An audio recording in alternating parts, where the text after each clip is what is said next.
Welcome to the Saturday Morning Breakfast Mix, where we highlight the highs and lows of a particular Saturday morning cartoon and maybe some weekday ones that I, as well as many of us, grew up with, and to show why these awesome Saturday morning cartoons made weekends and weekdays just the best, and why seeing them now instantly brings back glorious memories of those carefree childhood days.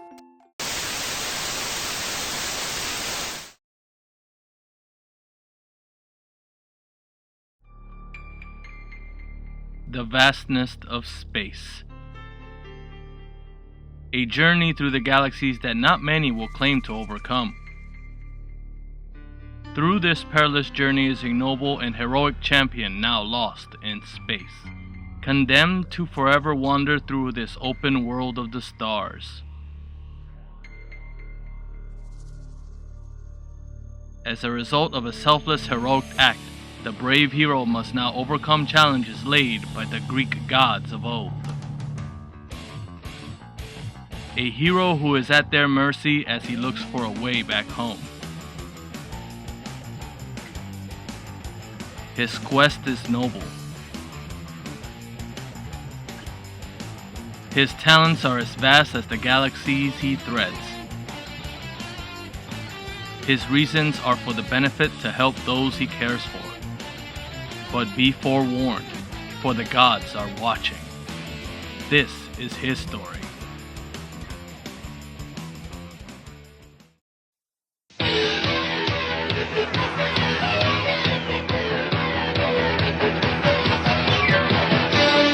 It is the 31st century.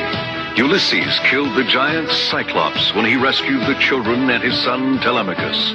But the ancient gods of Olympus are angry and threaten a terrible revenge. Mortals, you defy the gods? I sentence you to travel among unknown stars.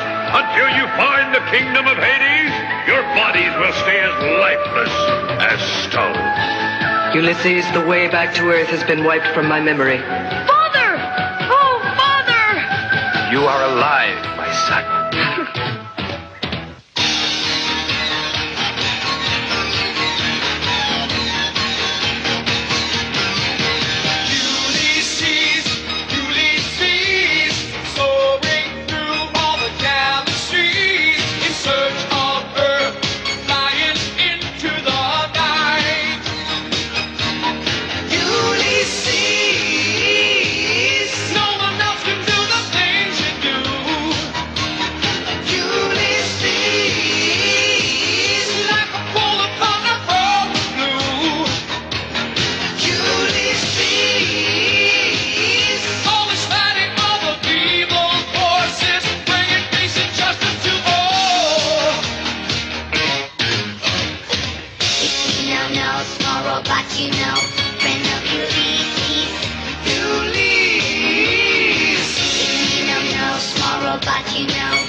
Ulysses 31, known in Japan as space legend Ulysses 31, is a French-Japanese animated television series that debuted on October 10, 1981 through April 3rd of 1982, and updates the Greek mythology of Odysseus, known as Ulysses in Latin, to the 31st century. The series was written by producer and writer Jean Chapolin and was comprised of 26 half-hour episodes. The series was produced by DiC Entertainment in conjunction with anime studio Tokyo Movie Shinza. The plotline of the series describes the struggles of Ulysses and his crew against the divine entities that rule the universe, the ancient gods from Greek mythology. The gods of Olympus are angered when Ulysses, commander of the giant spaceship Odyssey, kills the giant Cyclops to save a group of enslaved children, including his son. Zeus sentences Ulysses to travel the universe with his crew frozen until he finds the kingdom of Hades, at which point his crew will be revived and he will be able to return to Earth. Along the way, they encounter numerous other famous figures from Greek mythology who have been given a futuristic twist.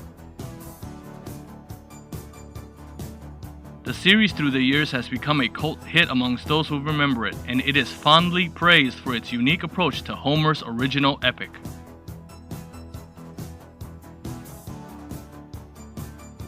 The series begins with Ulysses preparing to leave the space station of Troy in order to be reunited with his wife Penelope, who is waiting for him back on Earth.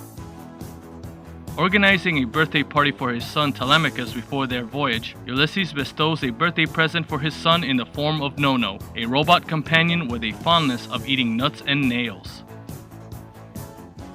Saying their goodbyes to the staff of the space station Troy, Ulysses, Telemachus, Nono, and crew set course for Earth in their spaceship, the Odyssey, with Shirka, the ship's main computer, leading the way.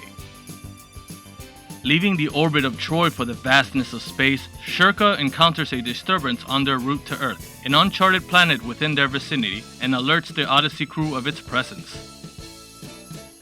It is then that the unknown planet sends out a massive vapor headed in the direction of the Odyssey.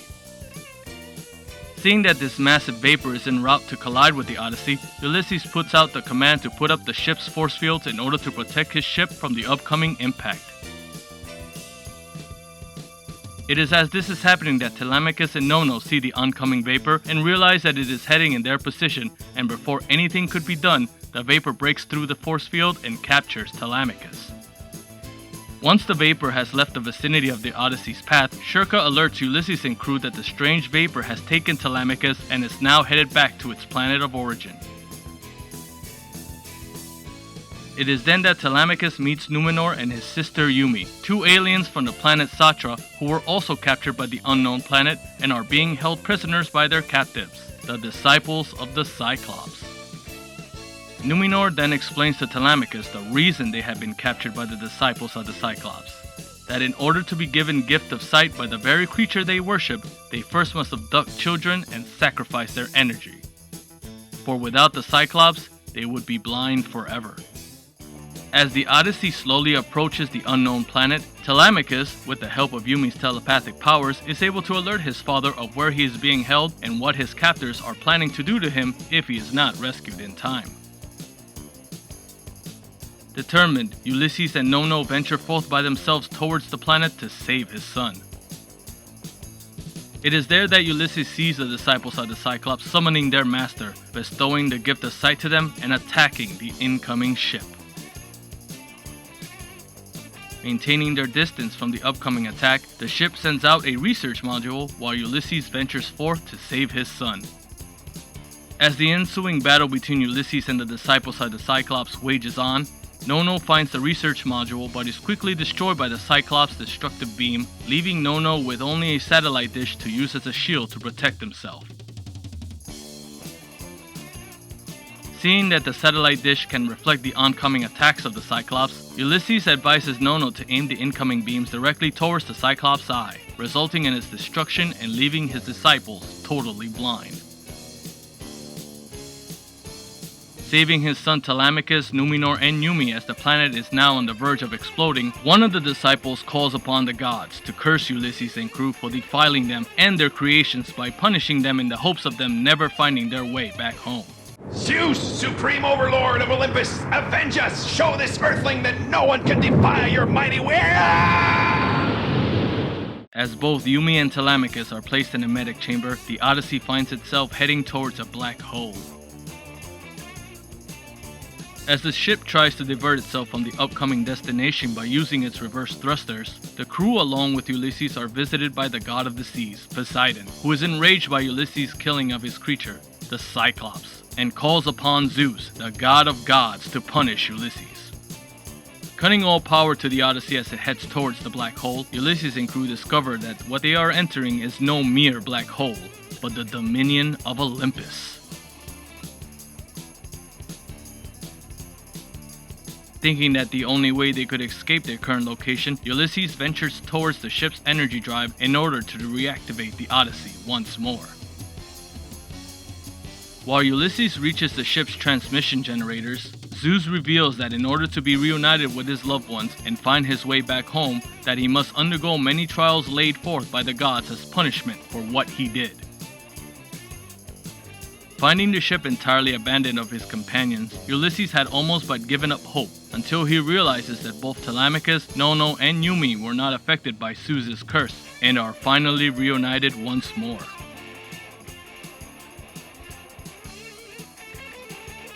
Promising to find a way back home and break the curse of the gods, Ulysses, Telemachus, Nono, and Yumi venture towards unknown space in a voyage filled with hostile gods and challenges to finally find their way back home. But that was only the first episode, for many encounters with gods and mythical creatures were in store for Ulysses and crew throughout the program's 26-episode run. Oh, did you know? In 1980, Telecom Animation, TMS Entertainment, and Dink Entertainment produced a pilot for the series, simply titled Ulysses 31.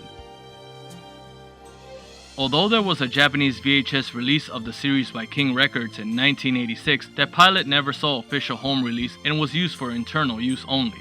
It would, however, eventually leak and be uploaded onto DivX's Stage 6 website along with several other TMS pilots. Sadly, the site has been shut down since February 29th of 2008. The pilot appears to have only been recorded in Japanese. The story is virtually identical to the episode of the finished series, however the story was the only thing that was kept. Although all of the characters were kept, some underwent major redesigns from a typical anime design to the one seen in the final product.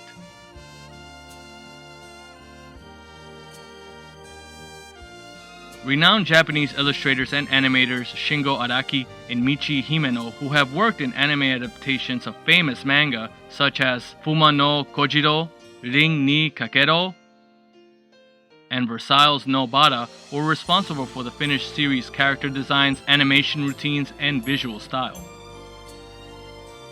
Although they have done countless works on various anime series, Shingo Araki and Michi Himeno are most famous for their work on the TV series Saint Seiya. An actual toy line does exist and was released to coincide with the series in 1981.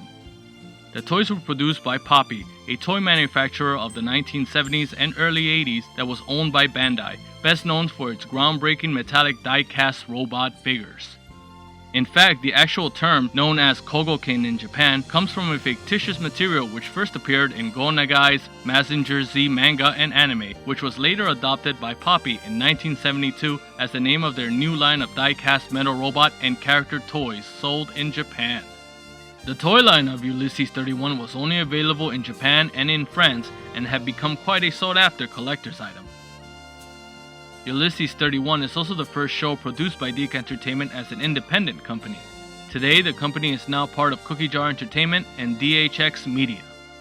Most of the original soundtrack was composed by Denny Crockett and Ike Egan, with 6 additional themes composed by Shuki Levy and Haim Saban.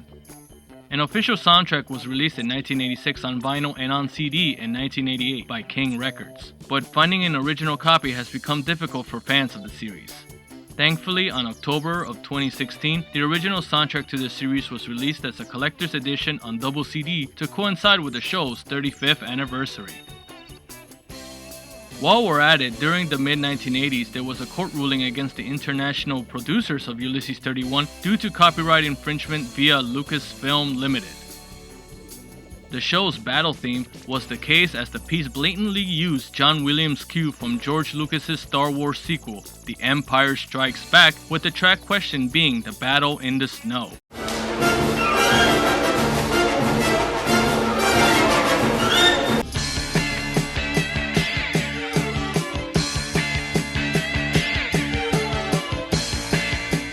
Under the hearing, it was deemed that the existing prints of the show could use this piece of music after damages were paid. Subsequent soundtrack releases would later omit that theme, as royalties would have to go to their prospective owners of that music. Ulysses 31 is a brilliant animated series that brought a new spin on Homer's famous epic, The Odyssey, by taking a unique science fiction approach to it. Just as they were presented in Homer's original story, each adventure is engaging and thought-provoking. Through their journey, our heroes make many friends and enemies, and encounter many losses along the way as well. So much that when those losses happen, the series never pulls any punches. It takes a realistic approach that most cartoons these days don't do. Despite most of the other lead characters being children, they come across not as childish nor cowardly, but as responsible members of the crew. This type of approach to children characters is possibly one of the many reasons that this cartoon still has an appeal to both adults and children.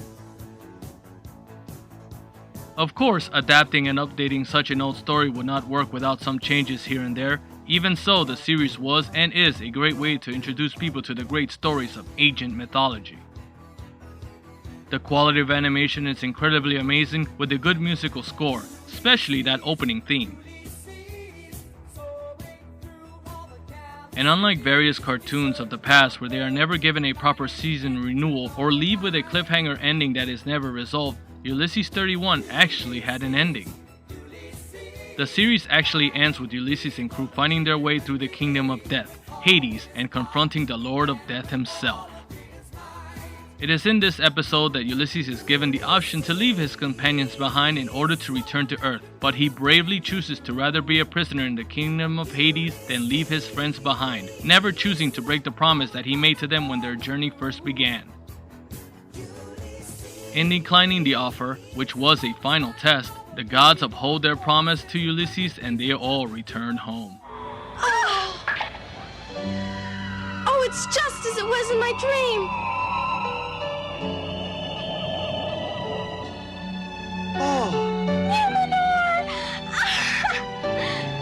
At last, Yumi, my dear sister, at last. I highly recommend this series for fans of animation, sci-fi, or anyone who is interested in mythology.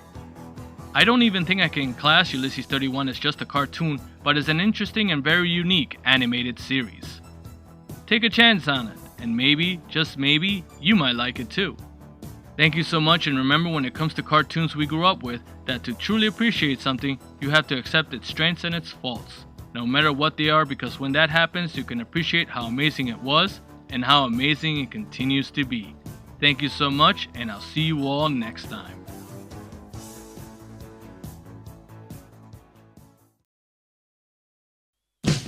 It is the 31st century. Ulysses killed the giant Cyclops when he rescued the children and his son Telemachus. But the ancient gods of Olympus are angry and threaten a terrible revenge. Mortals, you defy the gods? I sentence you to travel among unknown stars. Until you find the kingdom of Hades, your bodies will stay as lifeless as stone.